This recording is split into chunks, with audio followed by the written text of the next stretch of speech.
देख रहे हैं SPN 9 न्यूज। स्वागत है आपका हमारे इस खास प्रोग्राम में। प्रोग्राम की शुरुआत लोकतंत्र से। जी हां, क्या हमारे देश का लोकतंत्र खतरे में है? क्या हमारे देश का लोकतंत्र अब खतरे में जाता हुआ दिखाई दे रहा है? क्या हमारे देश के लोगों की आजादी अब छिन रही है? जी हां, ये बात मैं इसलिए कह रहा हूं क्योंकि राहुल गांधी का एक बयान सामने आया। राहुल गांधी ने लोकतंत्र को लेकर अपना बयान दिया और जिसके बाद तो सनसनी मची हुई है। और राहुल गांधी के बयान के बाद बीजेपी नेताओं का बयान भी सामने आ रहा है, लेकिन राहुल गांधी ने सवाल खड़े कर दिए हैं लोकतंत्र पर। राहुल गांधी का कहना है कि लोकतंत्र आज खतरे में है। आज देश की जनता ना कुछ बोल सकती है, ना अपने विचार रख सकती है। चलिए मैं राहुल गांधी के बयान पर बात करूंगा कि राहुल गांधी ने क्या कहा है। केरल के वायनाड से कांग्रेस सांसद राहुल गांधी देखिए ने एक बार फिर भारत के लोकतंत्र पर सवाल उठाए। राहुल गांधी ने कहा कि भारत अब एक लोकतांत्रिक देश नहीं रहा। उन्होंने वी डैम इंस्टीट्यूट के डेमोक्रेसी रिपोर्ट का हवाला देते हुए कहा कि भारत की जो लोकतांत्रिक स्थितियां हैं वो अब खतरे में जाती हुई दिखाई दे रही हैं। राहुल गांधी ने ट्वीट भी किया है और उन्होंने कहा है कि भारत अब लोकतांत्रिक देश नहीं रहा।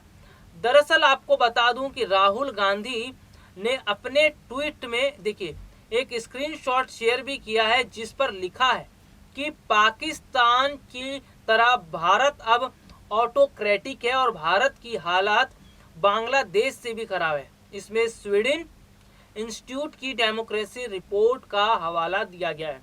हालांकि अगर मैं बात करूं राहुल गांधी के ये बयान की, तो राहुल गांधी ने जिस तरह से लिखा है कि पाकिस्तान की तरह भारत अब ऑटोक्रेटिक हो गया है, तो यहाँ पर मैं ये कहना चाहूँगा कि भारत और पाकिस्तान की तुलना नहीं की जा सकती।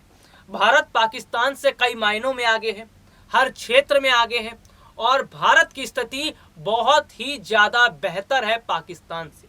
तो राहुल गांधी ने भारत की जो तुलना पाकिस्तान से की है ये नहीं करनी चाहिए थी, क्योंकि भारत हमेशा से आगे रहा है, हर क्षेत्र में आगे भी रहेगा। क्योंकि अगर बात की जाए हमारे देश के जो लोग हैं वो बिल्कुल देश के साथ जुड़े हुए हैं और वो नहीं चाहेंगे कि भारत की तुलना पाकिस्तान से की जाए। चलिए अब मैं आगे बात करूंगा। राहुल गांधी का कहना है कि लोकतंत्र खतरे में इसलिए है क्योंकि लोगों की आज़ादी छीनी जा रही है। क्या वाकई में ऐसा है? क्या वाकई में लोगों की आज़ादी अब छीनी जा रही है? क्या वाकई में ऐसा है कि लोगों को बोलने का अधिकार नहीं है? क्या वाकई में ऐसा है कि आज मीडिया खुलकर नहीं बोल सकती? क्या वाकई में ऐसा है कि किसान अपनी आवाज़ नहीं उठा सकता? क्या वाकई में ऐसा है कि बेरोजगार अपनी आवाज़ नहीं उठा सकता? क्या वाकई में ऐसा है कि आज जो लोग हैं अपनी बात रखना चाहते वो नहीं रख सकते? जी हाँ, ये सवाल पे सवाल मैंने इसलिए किए क्योंकि स्थितियां कुछ इस तरह इशारा भी कर रही हैं। हालांकि अगर मैं बात करूं तो राहुल गांधी ने ट्वीट भी किया है और सवाल जो खड़े किए हैं उसके अंदर ये सारी चीज़ें इंक्लूडेड हो रही हैं, उसमें ये सारी चीज़ें शामिल हो रही हैं। वैसे अगर देखा जाए तो जिस तरह की स्थितियां फिलहाल बनती हुई देश में नज़र आ रही हैं उसे देखकर तो इतना कहा जा रहा है कि वाकई में कुछ तो है कि लोगों से चीज़ें छीनी जा रही हैं और लोगों को बोलने का अधिकार नहीं दिया जा रहा है। बहुत सारे मुद्दे ऐसे हैं जिस पर लोग अगर बोल दें, जिस पर मीडिया अगर बोल दे तो सरकार तुरंत उंगली उठा देती है और सरकार उस मामले को दबा देती है। तो ये बात की जाए तो हमारा देश का लोकतंत्र ऐसा नहीं हो सकता। देखिए लोकतंत्र का क्या मतलब होता है? लोकतंत्र का मतलब ये होता है कि जहाँ पर लोगों का शासन हो, लोगों को अपनी बात कहने का अधिकार हो, मीडिया को अपनी बात कहने का अधिकार हो, किसान को अपनी बात कहने का अधिकार हो और बेरोजगार को अपनी बात कहने का अधिकार हो। सभी लोगों को, देश में जो सभी लोग हैं उनको अपनी बात कहने का अधिकार है और उनको अधिकार दिया भी गया है संविधान के द्वारा।